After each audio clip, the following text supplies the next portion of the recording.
அனைத்து இந்திய அண்ணா திராவிட முன்னேற்ற கழகம் தேசிய ஜனநாயக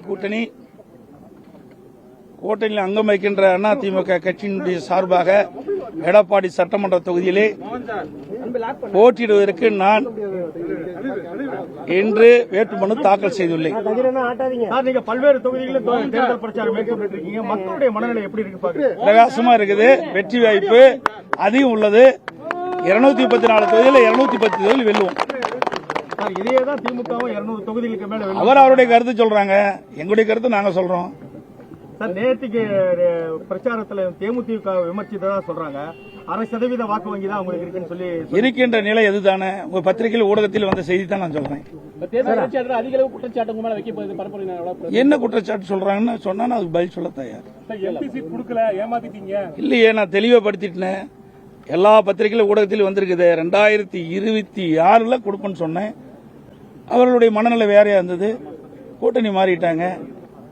சார், திமுக கூட்டணியில பல்வேறு இடங்கள்ல விடுதலை சிறுத்தைகள் கட்சி சின்னம் கூட வரைய மாட்டேங்கிறாங்க. இன்னொன்னு அவர் பேரை கூட எழுத மாட்டேங்கிறான்னு சொல்றாங்க. அப்ப கூட்டணியில எப்படி பலம் சொல்லிட்டு இருக்காங்க? விடுதலை சிறுத்தை கட்சி தலைவர்கிட்ட கேளுங்க. பலம்னு சொல்லிட்டு இருக்காங்க. விடுதலை சிறுத்தை கட்சியுடைய தலைவர்கிட்ட கேளுங்க.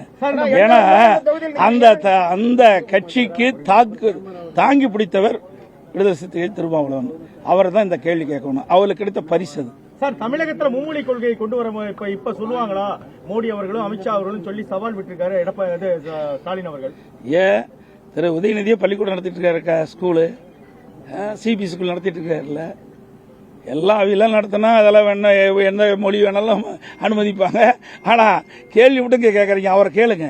பள்ளிக்கூடம் நடத்திட்டு இருக்காரு, இப்ப ஒரு ஸ்கூல் நடத்திட்டு இருக்காரு, சிபிஎஸ்சி ஸ்கூல் நடத்திட்டு இருக்காரு இல்லையான்னு கேளுங்க. குடும்பத்தை சேர்ந்து நடத்திட்டு இருக்காங்க. எடப்பாடி தொகுதியில 8வது முறையா தொடர்ந்து இன்னைக்கு வேட்புமனு தாக்கல் செஞ்சிருக்கீங்க. இந்த தொகுதியில பல்வேறு விஷயங்கள் ஏற்கனவே உங்க ஆட்சி காலத்தில் கொண்டு வரப்பட்ட பிஎட் கல்லூரி நிறைய விஷயங்கள்லாம் முடக்கப்பட்டிருக்குது. மறுபடியும் அது நீங்க வெற்றி பெற்று வரக்குள்ள அது மறுபடியும் அதாவது புனரமைக்கப்பட்டு திறக்கப்படுமா? அதுக்கு வாய்ப்பு. அனைத்து இந்திய அண்ணா திராவிட முன்னேற்ற கழக ஆட்சியில எந்தெந்த திட்டத்தை கொண்டு வந்தோமோ அந்த திட்டங்கள் முழுவதும் தொடரும். இங்க மட்டுமில்ல, எடப்பாடி சட்டமன்ற தொகுதி மட்டுமில்ல, தமிழ்நாட்டில் இருக்கின்ற 214 தொகுதியிலும் அதிமுக ஆட்சியிலே கொண்டு வரப்பட்ட திட்டத்தை அரசியல் காழ்ப்புணர்ச்சியின் காரணமாக திராவிட முன்னேற்ற கழக அரசு நிறுத்தப்பட்டிருந்தால் அந்த திட்டங்கள் அனைத்தும் மக்களுடைய நன்மை கருதி தொடரப்படும். தொடர்ந்து ஒவ்வொரு பிரச்சாரத்திலையும் தேர்தல் நடக்கிறது தமிழக தேர்தல். ஆனா இது டெல்லிக்கும் அதே மாதிரி பாஜகவுக்கும் திமுகவுக்கும் அப்படிங்கிற ஒரு நெரேட்டிவ் செட் பண்ணது என்ன காரணம் நினைக்கிறீங்க? அவர் வேற வழி இல்ல, ஒன்னும் தெரியல. நடக்கிற தேர்தல் சட்டமன்ற தேர்தல், டெல்லியில பார்லிமெண்ட் தேர்தல், சட்டமன்ற தேர்தல் தான் நடக்குது. அது முதலமைச்சருக்கு புரிஞ்சுக்கணும். புரியாத பேசினா நாங்க என்ன செய்யறது? இந்த கேள்வி அவரிடம் கேட்க வேண்டும். தொகுதியில நீங்க கடந்த முறை தேர்தல் சந்திச்சபோது 93,000 வாக்குகள் வித்தியாசத்தை ஜெயிச்சீங்க. இப்போ தேர்தல் களம் உங்களுக்கு இந்த தொகுதியில் எப்படி இருக்கு? மக்கள் தான் நீதிபதிகள். மக்களுக்காக உழைத்துக் கொண்டிருக்கின்றேன். பத்திரிகையாளர் ஊடகம் நன்றாக தெரியும். எடப்பாடி சட்டமன்ற தொகுதி ஒரு முன்மாதிரியான சட்டமன்ற தொகுதியாக இருக்கின்ற அளவிற்கு மக்கள் என்னென்ன கோரிக்கை வச்சாங்களோ பெரும்பாலான கோரிக்கைகள் நான் நிறைவேற்றியிருக்கிறேன். 1-2 விட்டு போயிருந்தால் கிடைக்கின்ற இந்த வாய்ப்பு சட்டமன்ற தேர்தலில் வென்று மீண்டும் அதிமுக ஆட்சி மலரும், விடுபட்ட திட்டங்களும் நிறைவேற்றி தருவோம்.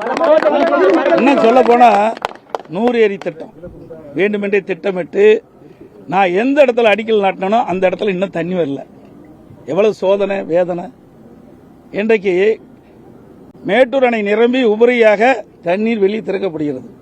உபரியாக வெளியேறுகின்ற பொழுதுதான் நீரேற்றின் மூலமாக வறண்ட ஏரிகளுக்கு நீர் நிரப்புறோம்.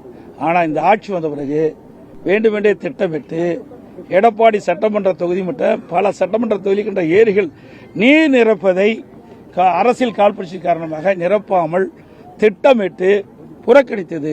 மீண்டும் அதிமுக ஆட்சி மக்களோட துணையோடு வளரும். எடப்பாடி சட்டமன்றத்தில் இருக்கிற மக்கள் மீண்டும் எனக்கு ஒரு நல்ல வாய்ப்பை தருவார்கள் என்ற முழு நம்பிக்கை எனக்கு இருக்கிறது.